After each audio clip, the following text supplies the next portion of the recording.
మీరు ఏ నిర్ణయం తీసుకుంటే ఆ నిర్ణయంతో మేము కొనసాగుతాం.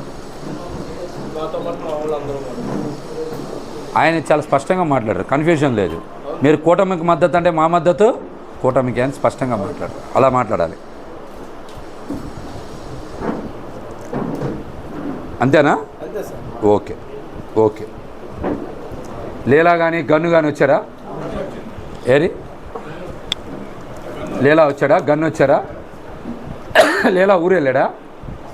అదా నువ్వు మాట్లాడు, నువ్వు చెప్పు, పర్లేదా చెప్పు. ఏంటిది?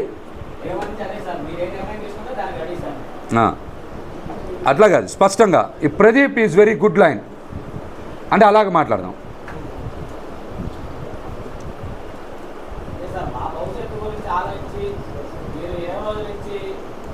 పోరాటానికి మీ జీవితంలో మేము ఉంటాం సార్.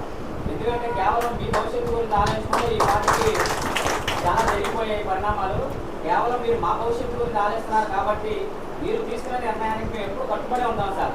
అది పోతేనా లేకపోతే మీరు అన్నట్టుగా చతుర్ముఖ పోటీయా లేకపోతే ఏంటి అనేది మీరు ఏ నిర్ణయం తీసుకుంటే దానికి కట్టుబడి ఉంటాం సార్. ఆలోచన అప్పుడు లేదు సార్, ఇప్పుడు లేదు సార్. హిందూ దొంగల గురించి మనం ఆలోచించాల్సిన అవసరం లేదు సార్.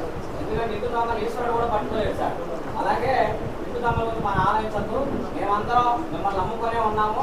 ఎందుకంటే మా భవిష్యత్తు గురించి మీరు ఆలోచించాలి.